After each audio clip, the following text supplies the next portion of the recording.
नमस्कार दोस्तों, welcome to my channel. मैं हूं चांद कुबा। दोस्तों 2024 में हम एंटर जरूर कर गए हैं, लेकिन 2023 पे अगर एक नज़र घुमाकर देखें तो एक ऐसा मुद्दा रहा जो कि सारा साल खबरों का विषय बना रहा। ये मुद्दा था खालिस्तान डिमांड का। इसकी शुरुआत हुई अमृतपाल सिंह की एंट्री से। अमृतपाल सिंह एक दुबई रिटर्न्ड सिख यूथ जिसने भारत में आकर 1980s के दौर को दोहराने की कोशिश की, जिसने अपने आप को जर्नैल सिंह भिंडरांवाले के रूप में पेश करने की कोशिश की और जिसने फिर से एक बार खालिस्तान की डिमांड को रिवाइव करने की कोशिश की। इस व्यक्ति के लिए काफी ज्यादा कॉमन हो चुका था पंजाब पुलिस को, पंजाब प्रशासन को धमकाना। सरेआम धमकियां दी जाती थी। अल्टीमेटली फरवरी 2023 में हमें देखने को मिला कि इस व्यक्ति ने अपने साथियों के साथ मिलकर पंजाब के एक police station Ajnala police station पे हमला कर दिया, अपने एक साथी को पंजाब पुलिस की कस्टडी से छुड़वाने के लिए। जब पंजाब पुलिस ने इसे अरेस्ट करना चाहा तो ये अरेस्ट में नहीं आता है, वहां से भाग निकलता है। अल्टीमेटली 1 महीने तक पंजाब पुलिस कोशिश करती रहती है, लेकिन इसे काबू नहीं किया जा सका। 1 महीने तक ये पंजाब पुलिस के लिए सरदर्द बना रहा। जब इसे अरेस्ट किया गया, इसे असम की एक जेल में भेजा गया। उसके बाद हमें देखने को मिला कि कनाडा बेस्ड खालिस्तानी समर्थकों ने इस पूरे इशू को इंटरनेशनलाइज करने की कोशिश की। आलम यह रहा कि 2023 का अंत आते आते पंजाब एंड कनाडा, या इंडिया या कनाडा, यूं कहें इंडिया और कनाडा के रिश्तों के बीच में काफी ज्यादा कड़वाहट हमें देखने को मिली। सवाल यहां पर यह उठता है कि आखिर ये खालिस्तान की डिमांड है क्या? कहां पे खालिस्तान की डिमांड का ओरिजिन लाई करता है, वो हमें समझना जरूरी है। लेकिन इससे भी ज्यादा जरूरी होगा ये समझना कि आखिरकार सिखिज्म में जो ये पॉलिटिकल आइडेंटिटी है, इसकी डेवलपमेंट कैसे हुई। ब्रिटिशर्स के टाइम पे सारा जो पॉलिटिकल आइडेंटिटी थी उसको शेप कैसे मिली, इंडिपेंडेंस इरा में कैसे शेप मिली, उसके बाद पोस्ट इंडिपेंडेंस जब पार्टीशन हुआ वहां पे सिख आइडेंटिटी के ऊपर क्या इम्पैक्ट हुआ, खालिस्तान की डिमांड कैसे निकल कर आती है, उसके बाद पंजाब सूबे की डिमांड कैसे निकल कर आती है। पंजाब सूबे की डिमांड के बाद आनंदपुर रेजोल्यूशन हम देखेंगे, फिर धर्म युद्ध मोर्चा हमें देखने को मिलता है, ऑपरेशन ब्लू स्टार हमें देखने को मिलता है, असैसिनेशन ऑफ इंदिरा गांधी हमें देखने को मिलती है, एंड अल्टीमेटली केपीएस गिल, एक आईपीएस ऑफिसर, इनकी एंट्री होती है जिन्होंने 1990s की शुरुआत में पंजाब में मिलिटेंसी के ऊपर लगाम लगाने में जो कामयाबी हासिल की। तो ये पूरी की पूरी आज हम टाइमलाइन को, हिस्टोरिकल टाइमलाइन को एक बार यहाँ पर देखेंगे। बहुत ही शॉर्ट में, संक्षिप्त में आपके साथ में ये पूरी की पूरी टाइमलाइन शेयर करूंगा।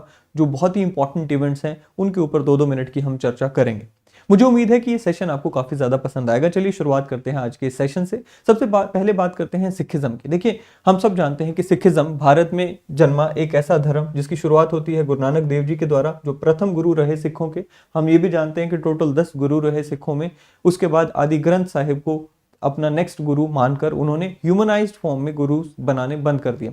हमें देखने को मिलता है कि 16th सेंचुरी में गुरु नानक देव जी के द्वारा इस धर्म की शुरुआत हुई। जो आदि ग्रंथ साहिब की मैंने अभी बात की, हमें देखने को मिलता है कि गुरु अर्जुन देव जी जो 5th गुरु थे, सिखों के जो 5th गुरु थे, उन्होंने पहले 4 गुरुओं की बाणी को और कुछ सूफी सेंट्स की बाणी को कंपाइल करके आदि ग्रंथ साहिब की रचना की।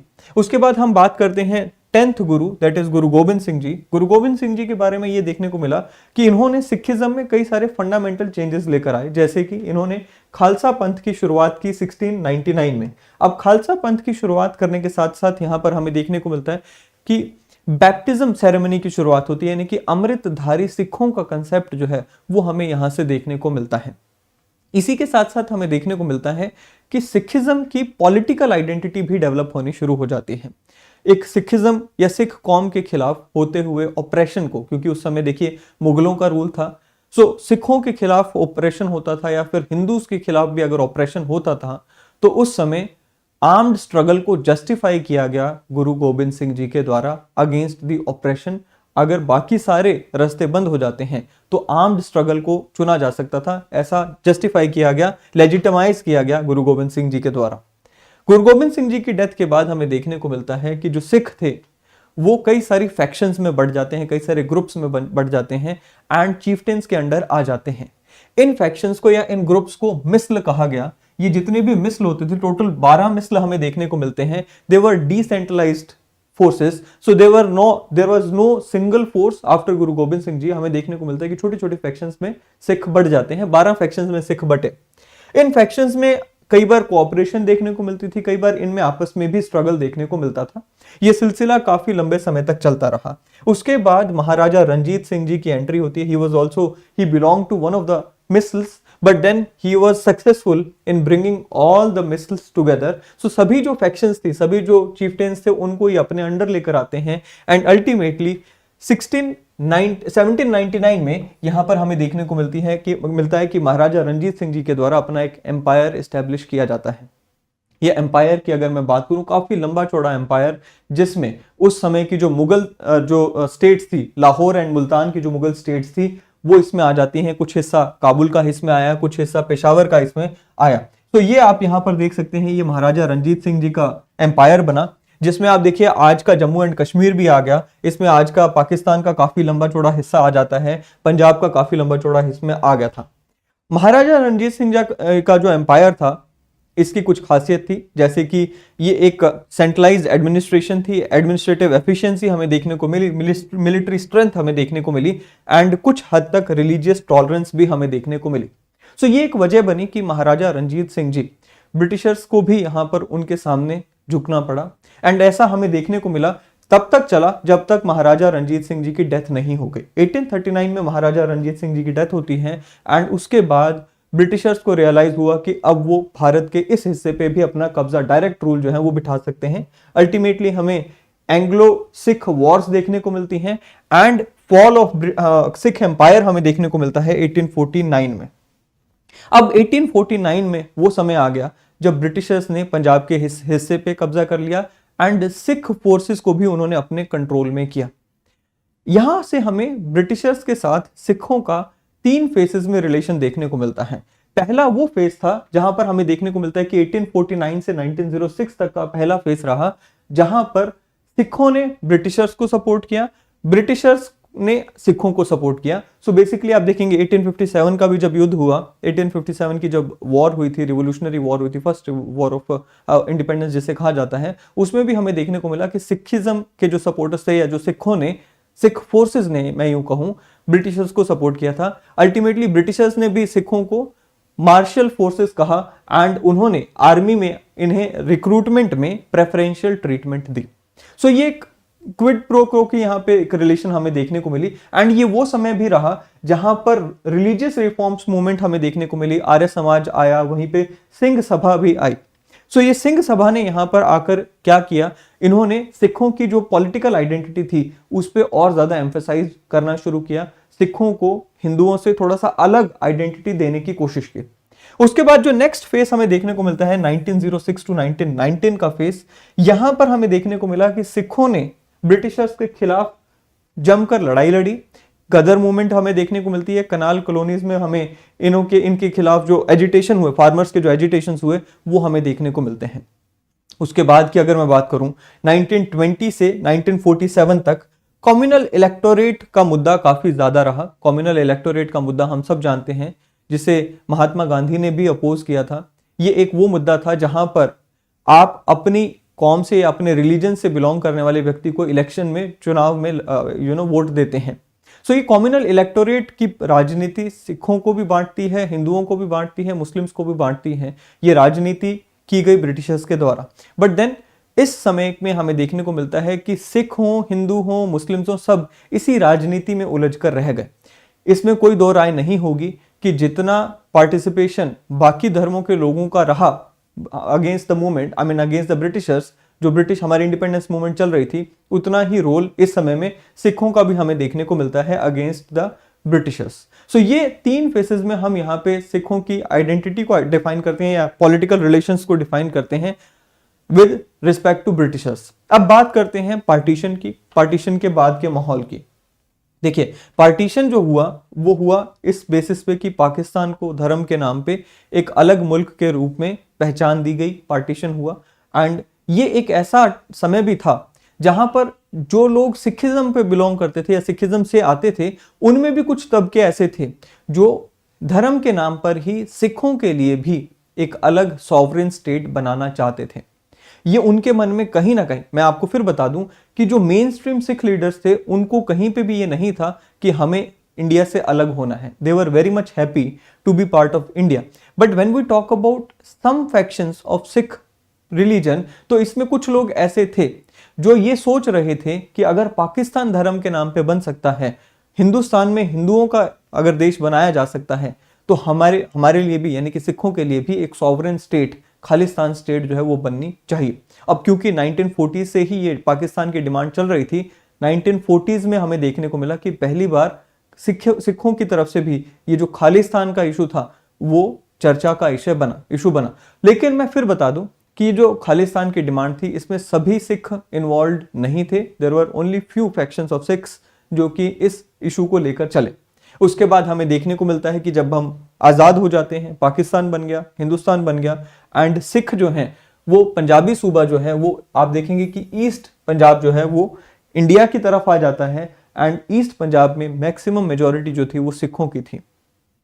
अब यहां से शुरुआत होती है एक नई मूवमेंट की, दैट इज पंजाब सूबा मूवमेंट। अब देखिए पंजाब सूबा मूवमेंट, अगर मैं सूबा शब्द की बात करूं, पंजाबी वर्ड है सूबा, इसका मतलब होता है स्टेट।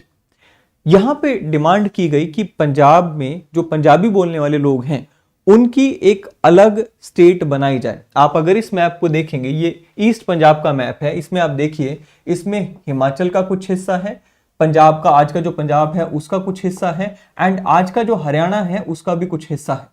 अब हुआ ये था कि जो ये पंजाब सूबा मूवमेंट थी इसमें यही कहा गया कि भाई जो पंजाबी बोलने वाले लोग हैं उनके लिए एक अलग स्टेट को कार्व आउट किया जाए एंड उन्हें ऑटोनॉमी दी जानी चाहिए, एंड जो हिंदी बोलने वाले लोग हैं उन्हें अलग किया जाए। उसमें हिंदी बोलने वाले हिमाचल में भी थे, हिंदी बोलने वाले हरियाणा में भी थे।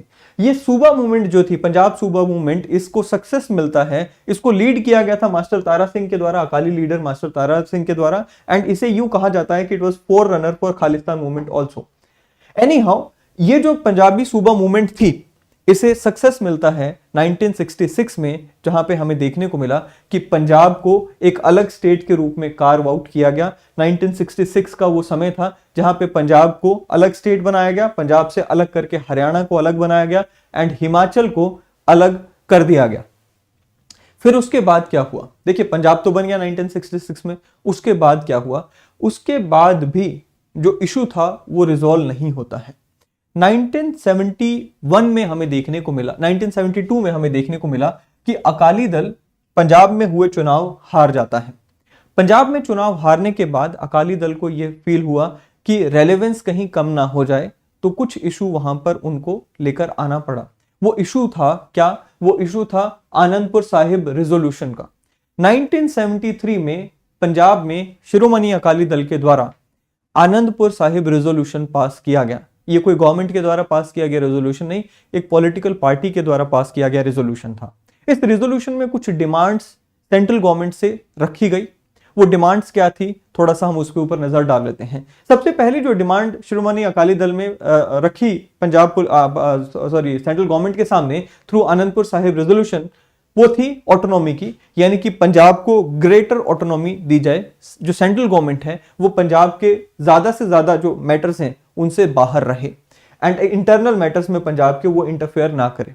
दूसरा यहां पे था फेडरल स्ट्रक्चर। अब हम सब जानते हैं कि हमारा जो फेडरल स्ट्रक्चर है वो इस तरह से डिजाइंड है कि we are not truly federal in the sense as in America, we are sui generis in nature, जहां पर we have strong centre with federal, I mean with states, right. So यहां पर डिमांड की गई कि हमारा जो फेडरल रिस्ट्रक्चरिंग है वो की जाए अमेरिका की तर्ज पे, जहां पर स्टेट्स को ज्यादा पावर मिलनी चाहिए। इकोनॉमिक डेवलपमेंट की यहां पे बात होती है, क्योंकि उस समय जब पंजाब और हरियाणा को अलग किया गया 1966 में, तो पंजाब का कुछ हिस्सा जो है वाटर का वो हरियाणा के हिस्से में आया थ्रू कनाल्स, कुछ हिस्सा राजस्थान के हिस्से में गया पानी का। तो यहां पर डिमांड की गई कि एक ट्राइब्यूनल सेटअप किया जाना चाहिए which will help in distribution of water. So वो यहां पर एक डिमांड रखी गई कि control over the rivers water should be given in the hands of Punjab. ये एक यहां पे डिमांड की गई। एक और यहां पे डिमांड थी कि जो लैंग्वेज एंड कल्चर है सिखों का, उसे सेफगार्ड करने के लिए हमें अलाउ किया जाना चाहिए। Punjabi in Gurmukhi script should be made the official language of Punjab. Chandigarh का एक और बहुत बड़ा इशू था और ये डिमांड उठाई गई कि चंडीगढ़, जो कि 1966 में दोनों स्टेट्स की कैपिटल बनाई गई थी, पंजाब एंड हरियाणा की, ये कहा गया कि चंडीगढ़ को सिर्फ और सिर्फ पंजाब को सौंप दिया जाना चाहिए, हरियाणा के लिए अलग से कैपिटल बनाई जानी चाहिए। अब ये कुछ डिमांड्स थी किस चीज की, हमें आनंदपुर साहिब रेजोल्यूशन की देखने को मिली। ये डिमांड्स जो हैं अल्टीमेटली आने वाले समय में ये डिमांड एंकर पॉइंट बन जाती हैं सिखों के लिए। जो सिख लोग थे या जो पॉलिटिकल क्लास थे सिखों में, उनके लिए ये एक बहुत बड़ा मुद्दा बन जाता है।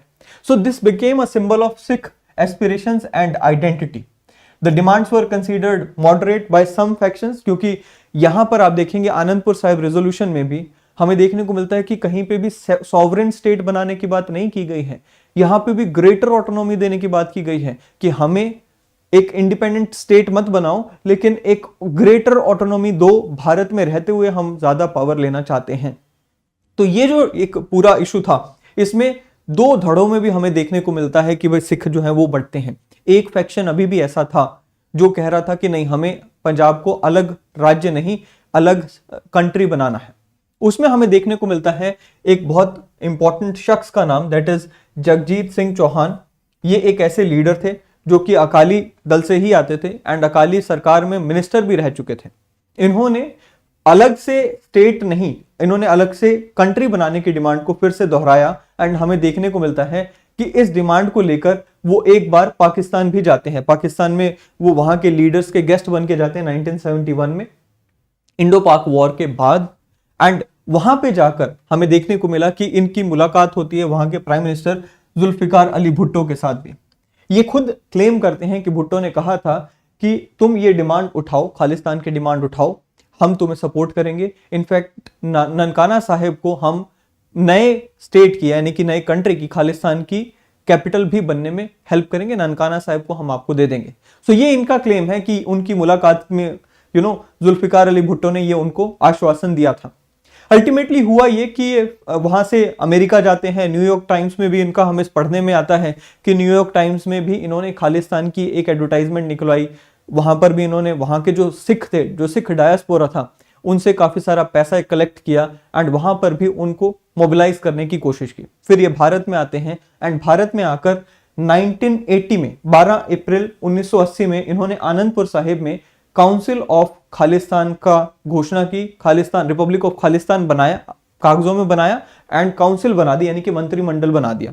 मंत्रिमंडल बनाने के साथ साथ इन्होंने खुद को उसका प्रेसिडेंट तक डिक्लेयर कर दिया एंड रिपब्लिक ऑफ खालिस्तान का प्रेसिडेंट डिक्लेयर करने के साथ साथ कैबिनेट मंत्री बनाए एंड प्रेसिडेंट बनाया। बाकी सारी चीजें जैसे कि पासपोर्ट इशू करना शुरू कर दिया, पोस्टेज स्टैंप्स बनाए, खालिस्तान के डॉलर्स तक बना दिए एंड कहा यह जाता है कि कुछ स्टेट्स, कुछ देशों में इन्होंने एम्बेसी तक घोषित कर दी कि खालिस्तान की एम्बेसी वहां हम बनाएंगे।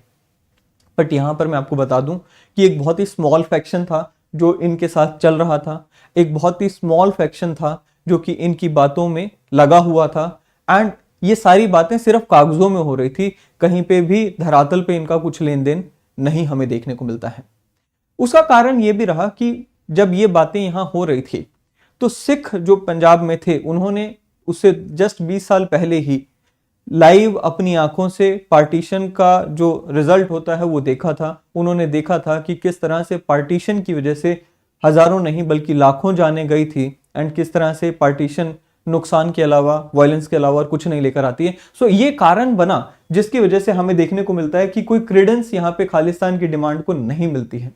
अल्टीमेटली एक दौर आया जहां पे मिलिटेंसी का दौर जिसे हम कहते हैं, 1980s में वो मिलिटेंसी का दौर रहा। मिलिटेंसी के दौर को हम एक शख्स जिनका नाम है जरनैल सिंह भिंडरांवाले, उनकी इन्वॉल्वमेंट के बिना काउंट नहीं कर सकते। अब ये जो मिलिटेंसी का दौर है ये हो शुरू उससे पहले ही जाता है। मैं आपको बता दूं यहां पर 1978 में सिख निरंकारी क्लैश हुआ था, वहीं से मिलिटेंसी की शुरुआत होती है। सिख मिलिटेंसी की शुरुआत की बात करें, सबसे पहले हम यहाँ पर भिंडरांवाले की बात कर लेते हैं। जो इनको जानते थे वो इनको कुछ इन शब्दों में बयान करते हैं that he was a mesmerising speaker, he could rouse phenomenal passion among his listeners, impressively built man, जो एक नजर अगर आप पे डालता था तो आपको खुद डिफेंसिव में आना पड़ता था, इतनी तीखी उनकी नजर रहती थी। सो ये जरनैल सिंह भिंडरांवाले काफी पैशनेट लीडर, काफी ओरेटर बहुत अच्छे माने जाते थे एंड इन्होंने काफी ज्यादा हद तक मोबिलाइज किया यूथ को। ये थे कौन? ये दमदमी टकसाल है, एक पंजाब की जो सिखों की रिलीजियस ऑर्गेनाइजेशन है, इंस्टीट्यूशन है, उसके 14th जत्थेदार यानी कि 14th हेड थे। इनको ऐसा कहा जाता है कि कांग्रेस गवर्नमेंट के द्वारा ही सपोर्ट किया गया था, खास करके ज्ञानी जैल सिंह, जो कि उस समय पंजाब के चीफ मिनिस्टर थे, इन्होंने अकाली दल के इन्फ्लुएंस को घटाने के लिए, सिखों में अकाली दल के इन्फ्लुएंस को कम करने के लिए जो भिंडरांवाले हैं उन्हें सपोर्ट किया था, उन्हें प्रमोट किया था। एंड ये कोशिश की थी कि किसी तरीके से अकाली दल का इन्फ्लुएंस जो है एसजीपीसी यानी कि सिख गुरु शिरोमणि गुरुद्वारा प्रबंधन कमेटी में कम हो एंड किसी ना किसी तरीके इनका जो इन्फ्लुएंस है उसमें वो बढ़ सके। अब हुआ ये कि ये सारा कुछ यहां पर हो जाता है। उसके बाद हमें देखने को मिलता है कि 1982 में एक नया मोर्चा शुरू होता है, दैट इज धर्म युद्ध मोर्चा। धर्म युद्ध मोर्चा से पहले 1981 का मैं एक वाकया आपके साथ शेयर करूंगा। एक खालिस्तानी समर्थक थे, यूएस बेस्ड खालिस्तानी समर्थक थे, गंगा सिंह ढिल्लों। वो इंडिया में आते हैं, इंडिया में आकर बड़े स्मार्टली वो इंडिया में आए। कस्टम अथॉरिटीज के नजरों से वो कैसे तैसे बचकर निकल जाते हैं। कस्टम अथॉरिटीज ने उनका बैग अच्छे से चेक नहीं किया, जो कि बाद में कस्टम अथॉरिटीज के लिए क्या पूरी सरकार के लिए एक एम्बेरसमेंट का विषय बना। हुआ ये कि वो इंडिया में आए and printed passports of Khalistan, printed assembly symbols of Khalistan वो लेकर, जैसे स्टैंप्स वगैरह, डॉलर्स वगैरह वो लेकर भारत में घुस गए। भारत में आए, आकर उन्होंने एक कॉन्फ्रेंस किया। कॉन्फ्रेंस थी तो एजुकेशनल कॉन्फ्रेंस, लेकिन वहां पर उन्होंने डिमांड उठा दी खालिस्तान की। एंड जो पासपोर्ट्स, जो स्टैंप्स, जो बाकी सारी चीजें, सिंबॉलिक चीजें वो खालिस्तान की लेकर आए हुए थे, वो लोगों में डिस्ट्रीब्यूट शुरू कर दी, पैम्पलेट्स वगैरह बांटने शुरू कर दिए। So it became a very big embarrassment for the government of Punjab and for the government of India. खैर, हम बात कर रहे हैं 1982 की, जहां पे धर्म युद्ध मोर्चा शुरू होता है। Now this Dharam Yudh Morcha was initiated by both Bhindranwale and Akali Dal. And इस मोर्चे का जो मुख्य कारण था या जो पर्पस था वो था कि आनंदपुर साहिब रेजोल्यूशन, जो 1973 का रेजोल्यूशन है, उसमें दी गई डिमांड्स को फुलफिल कराना। मैं फिर बता दूं कि आनंदपुर साहिब का रेजोल्यूशन अगर आप पढ़ते हैं तो उसमें ग्रेटर ऑटोनॉमी की बात की गई है ना। उस डिमांड को फुलफिल, जो उसमें रेजोल्यूशन में बातें कही गई, उन डिमांड्स को फुलफिल कराने के लिए हमें देखने को मिलता है कि धर्म युद्ध मोर्चा शुरू होता है। एंड 1982 वो दौर था जब हमें देखने को मिला कि जरनैल सिंह भिंडरांवाले गोल्डन टेम्पल के कॉम्प्लेक्स में अपना डेरा डाल लेते हैं। गोल्डन टेम्पल में वो अपना हेडक्वार्टर्स बना लेते हैं। गोल्डन टेम्पल में जाने के बाद जरनैल सिंह भिंडरांवाले ने वहां से अपनी एक पैरेलल गवर्नमेंट रन करना शुरू कर दिया। लोग वहां उनके पास जाते थे, दरबार लगता था, कोर्ट सजता था। लोगों ने सरकारी तंत्र में उतना विश्वास दिखाना बंद कर दिया जितना वहां पे दिखाया जा रहा था। चाहे वो, अब ऐसा सुनने में भी आता है कि कुछ हिंदू लोग भी वहां पे उनके पास चले जाते थे, क्योंकि जो इंडिया का जस्टिस सिस्टम था उनमें लोगों को, वहां के पंजाब के लोगों को खासकर इतना ज्यादा इंटरेस्ट नहीं रहा। इधर जाकर जल्दी जस्टिस मिल जाता था तो लोग इनके पास चले जाते थे। खैर, ये सारी बातें हमें सुनने में मिलती हैं, पढ़ने में मिलती हैं, राइट। सो हुआ ये कि उस समय जब ये गोल्डन टेम्पल में थे तब लोग, इनकी पॉपुलैरिटी और ज्यादा बढ़ जाती है। मिलिटेंट अटैक्स काफी ज्यादा होने शुरू हो जाते हैं, खास करके नॉन हिंदू, जो नॉन सिख थे पंजाब के, जैसे कि हिंदूज हो गए, उन पे कई सारे अटैक होने शुरू हो जाते हैं। सो अल्टीमेटली सेंट्रल गवर्नमेंट को भी ये समझ आ गया कि अब मामला जो है कंट्रोल से बाहर जाता जा रहा है। इंटरनल सॉवरेनिटी पे बात आती जा रही है, क्योंकि एक शख्स अपनी टीम के साथ गोल्डन टेम्पल के अंदर बैठकर क्या कर रहा है, गोल्डन टेम्पल के अंदर बैठकर एक पैरेलल गवर्नमेंट चला रहा है। पंजाब में वायलेंस बढ़ती जा रही है, सरकार कुछ कर नहीं पा रही है। तो अल्टीमेटली इंदिरा गांधी जी ने यहां पर ऑर्डर किया कि इन व्यक्ति को गोल्डन टेम्पल के कॉम्प्लेक्स से बाहर निकाला जाए। इसी के लिए हमें देखने को मिला कि ऑपरेशन ब्लू स्टार यहां पे आता है 1 जून 1984 टू 8 जून 1984। इन दिनों में ऑपरेशन ब्लू स्टार चलाया गया। पंजाब में कर्फ्यू लगाया गया। कर्फ्यू लगाने के बाद ये कहा जाता है कि जो मिलिट्री थी, हमारी मिलिट्री, इंडिया की मिलिट्री, वो पंजाब में गोल्डन टेम्पल के कॉम्प्लेक्स में घुस जाती है। दोनों तरफ से प्रॉपर फाइट होती है। अंदर जो बैठे थे, जो सिख मिलिटेंट्स अंदर बैठे थे अंडर द लीडरशिप ऑफ जरनैल सिंह भिंडरांवाले, उनकी तरफ से भी फाइट होती है, इधर से मिलिट्री की तरफ से भी पूरी युद्ध होती है। गोल्डन टेम्पल कॉम्प्लेक्स में खास करके कुछ हिस्सों को नुकसान भी पहुंचा, but then ultimately Jarnail Singh Bhindranwale was neutralised. And ऐसा कहा जाता है कि काफी ज्यादा कैजुअलिटीज यहां पर हमें देखने को मिली। बट ये एक ऐसा इंसिडेंस था जिसकी वजह से कुछ लेखकों का ऐसा मानना है कि जो अब तक सिंपैथी नहीं थी खालिस्तान के साथ, अब कई सारे लोगों को, उन लोगों को भी सिंपैथी हो गई जो अब तक सिंपैथाइज नहीं कर रहे थे। जरनैल सिंह भिंडरांवाले की अगर मैं बात करूं तो इनकी तरफ से दोनों चीजें देखने को मिली। Mostly he was not in favour of independent state, he was only in favour of greater autonomy for Punjab. But then इनका कनेक्शन, ऐसा कहा जाता है कि इनका कनेक्शन चौहान के साथ भी रहा, जो कि डिमांड कर रहे थे किस चीज की, एक इंडिपेंडेंट स्टेट की। सो ये चीज हमें यहाँ पे देखने को मिलती है ऑपरेशन ब्लू स्टार के फॉर्म में। उसके बाद हमें देखने को मिलता है कि ऑपरेशन ब्लू स्टार का बदला लेने के लिए इंदिरा गांधी जी को असैसिनेट किया जाता है। इन्हीं के जो 2 सिख बॉडीगार्ड्स थे उनके द्वारा। कौन से बॉडीगार्ड थे? सतवंत सिंह एंड बेअंत सिंह। जब ये इंदिरा गांधी अपने घर से अपने ऑफिस की तरफ जा रही थी, गार्डन में से होकर जाना होता था, तो इनके ऊपर फायर कर दिया गया एंड इनको 30 से ज्यादा यहाँ पे गोलियां मारी गई एंड उसमें इनकी डेथ हो जाती है। इन रिस्पॉन्स टू इट जो बेअंत सिंह थे उनको भी, जो बाकी के सिक्योरिटी गार्ड थे, उन्होंने न्यूट्रलाइज कर दिया, वहीं पे उनको मार दिया गया। लेकिन सतवंत सिंह जो है ये घायल हो जाते हैं, इन्हें अरेस्ट किया जाता है एंड बाद में इनको सजा मिलती है। अल्टीमेटली इसका कॉन्सिक्वेंस क्या हुआ? देखिए, इंदिरा गांधी जी की जो असैसिनेशन हुई वो 31 अक्टूबर 1984 को हुई एंड उसी दिन यानी कि उसी शाम में हमें देखने को मिलता है कि जो इंदिरा गांधी जी के बेटे थे उन्हें यहाँ पे प्राइम मिनिस्टर के रूप में सक्सीड कर दिया गया, उनको आगे बढ़ाया गया। एंड इनफैक्ट उसी दिन से हमें देखने को मिला कि शाम से ही इंडिया में, खास करके हम नॉर्थ इंडिया की बात कर रहे हैं, दिल्ली की बात कर रहे हैं, एंटी सिख राइट्स जो हैं वो शुरू हो जाते हैं। 1984 की 31 अक्टूबर की शाम से ही ये शुरू हो जाते हैं। क्या? सिख राइट्स शुरू हो जाते हैं एंड दिल्ली में इसका काफी ज्यादा असर देखने को मिला।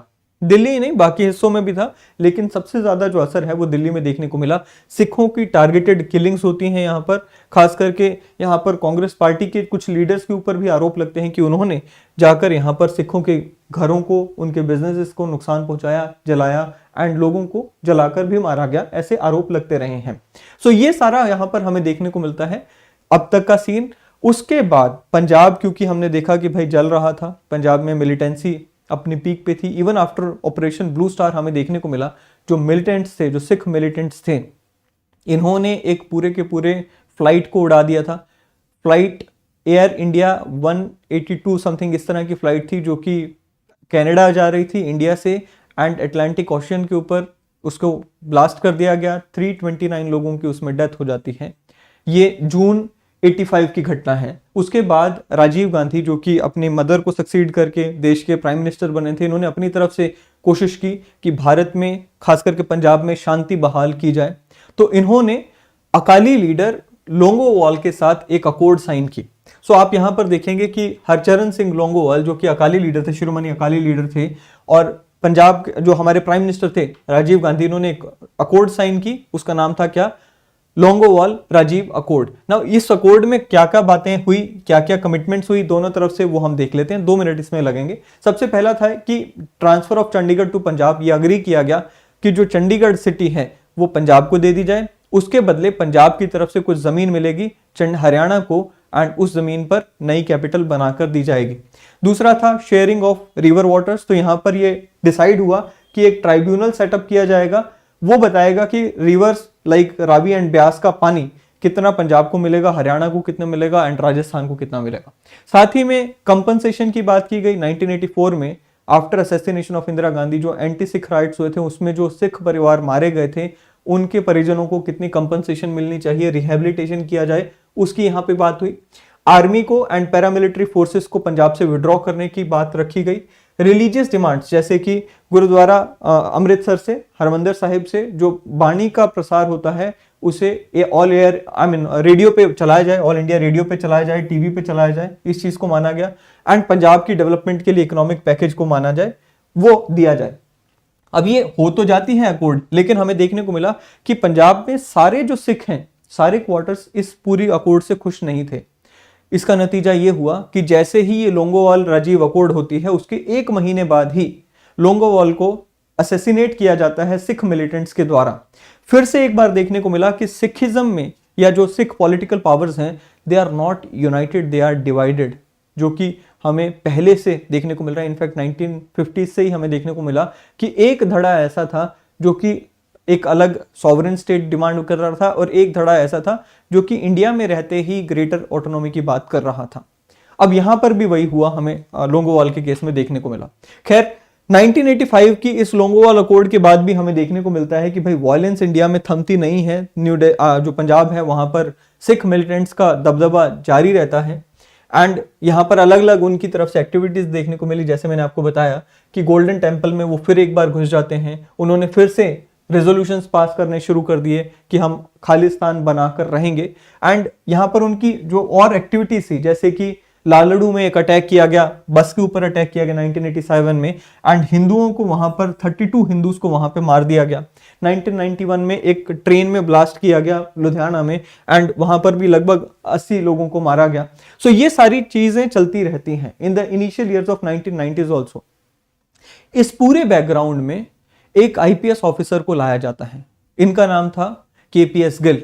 1958 के कैडर के IPS officer, he was serving as DGP Assam cadre के आईपीएस ऑफिसर थे। एंड असम में रहते हुए इन्होंने वहां पर भी कई सारे कारनामे किए थे, कई सारे जो इंसर्जेंट एलिमेंट्स थे उनको वहां पे कुचला था, अनरेस्ट को वहां पर शांत किया था।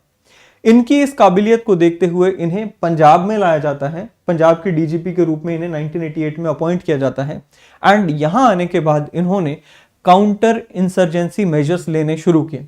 कुछ उनकी स्ट्रेटजी के कुछ किस्से मैं आपको बताऊंगा, कुछ स्ट्रेटजी के हिस्से मैं आपको बताऊंगा, जिससे हमें समझ आता है कि किस तरह से इन्होंने पंजाब में इंसर्जेंसी को काबू पाया। सबसे पहले तो इन्होंने ऑपरेशन नाइट डोमिनेंस चलाया। अब होता क्या था कि जो सिख मिलिटेंट्स थे ये दिन में नहीं निकलते थे, ये रात में अंधेरे का फायदा उठाकर निकलते थे, टारगेटेड किलिंग्स वगैरह भी करते थे। सो नाइट में भी पुलिस की पेट्रोलिंग शुरू की जाती है, एम्बुश शुरू किया जाता है, ताकि जो मिलिटेंट्स थे जो रात में निकला करते थे उनके ऊपर कर्टेल किया जा सके। दूसरा था ह्यूमन इंटेलिजेंस। अब इनके कई सारे लोगों को इन्होंने जो सिख मिलिटेंट्स थे उनके रैंक्स में शामिल कराया, वहां की इंटरनल इंफॉर्मेशन को इनके पहले ही इनके पास पहुंच जाती थी, सो दैट इंसिडेंट्स होने से पहले ही ये कंट्रोल कर लेते थे। सरेंडर एंड रिहेबिलिटेशन प्रोग्राम, जो यूथ सिख मिलिटेंट्स बन चुके थे और सरेंडर करना चाहते थे उनको इन्होंने चांस दिया, उनको इन्होंने प्रोत्साहित किया एंड सरेंडर करने के लिए उनको मजबूर भी किया। फिर आता है जो police modernisation.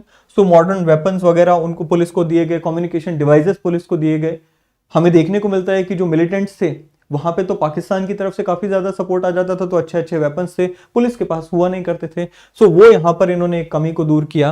And moral building of the police officers को भी इन्होंने संभाला। तो पुलिस जो अब तक जा चुकी थी नीचे, उनका मोरल इन्होंने बिल्ड करने में कोशिश की। इसी तरह से सेंट्रल गवर्नमेंट की तरफ से भी कुछ कोशिशें की गई, जिसमें इकोनॉमिक पैकेज वगैरह सब कुछ आ जाता है। सो इस तरह से हमें देखने को मिलता है कि 1990s की शुरुआत में केपीएस गिल की लीडरशिप में हमें पंजाब में शांति का माहौल दोबारा आते हुए देखने को मिला।